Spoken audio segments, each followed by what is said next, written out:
মোহাম্মদ হুসাইন। মোহাম্মদ হুসাইন। হুসাইন আপনার বাড়ি কোথায়?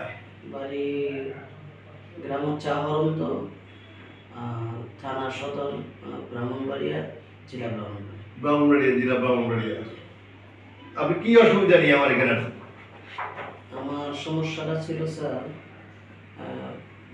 ট্রাক থেকে নামতে যায় সেটা আমার হাঁটুটা মোচড় খেয়ে গেছে। এখন হাঁটু ডিসলোকেট হয়ে গেছে। জি। আচ্ছা, যাই হোক, হাঁটু সোজা আমার হাঁটু ব্যথা নিয়ে আসছে, এই তো? জি জি, হাঁটু বাজও করতে পারতেছেন না, হাঁটু সোজাও করতে পারতেছেন না, এই তো? সোজা করে ভরটা হাঁটতে পারি না, বর দিয়ে হাঁটতে পারেন না, ঘোরায় ঘোরায় হাঁটতে হয়। খোঁড়ায় খোঁড়ায় হাঁটছেন, বর দিয়ে হাঁটতে পারেন না, এইভাবে সোজা করতে পারেন না, এই তো? জি জি। ওনার এক্স-রে রিপোর্ট এটা। আগাও, তুমি আগাও। এটা হলো ওনার এক্স-রে রিপোর্ট। উনি আক্রান্ত হন গত শুক্রবারে। উনি দেখান ওনাকে assistant professor doctor Pankaj Kumar Mondal.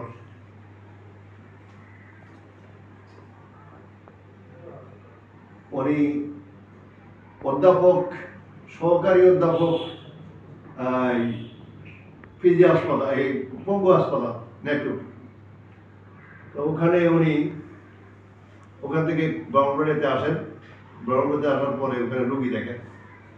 দেখার পর ডাক্তার সাহেব যা ভালো মনে করেছেন, বলছে যে এখানে লিগামেন্ট ছিঁড়ে দিতে পারে বা রগের চাপ রাখতে পারে।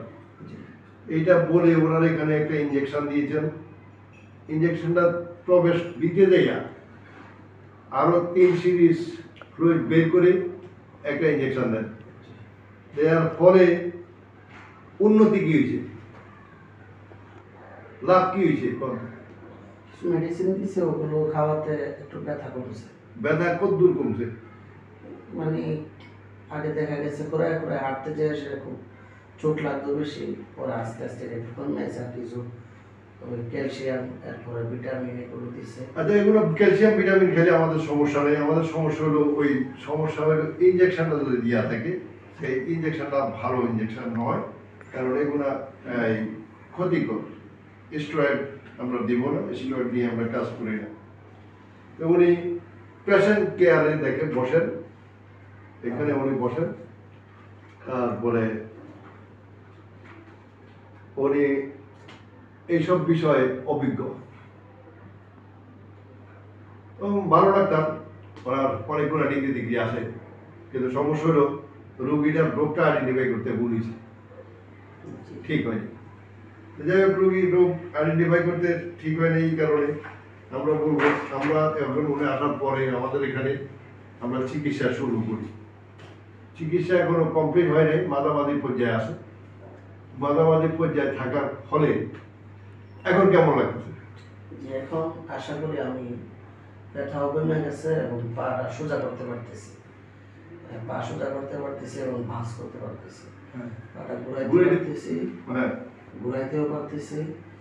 এবং আমার মনে হয় না যে কোনো রগ অথবা কোনো লিগামেন্ট ছিঁড়ে গেছে, এরকম মনে হচ্ছে না।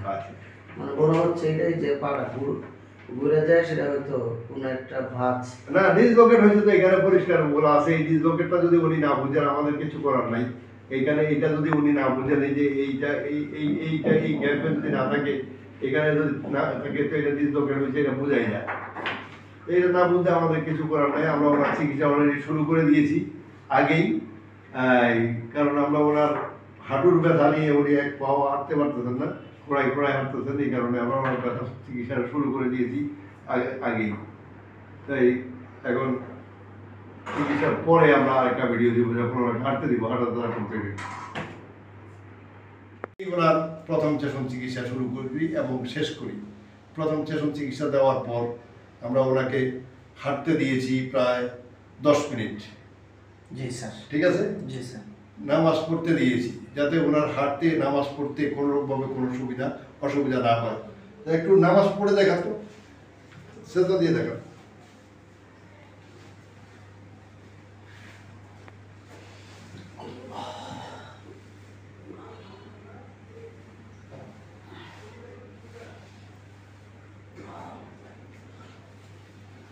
যথেষ্ট।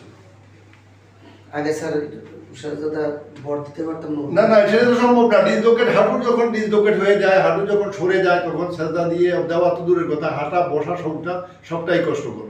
তো যাই হোক, আগে রুকু করলে এটা বাস করতে পারতাম, এটা পারতাম না। এখন আলহামদুলিল্লাহ সমানভাবে বাস করতে সমানভাবে পারতেছে।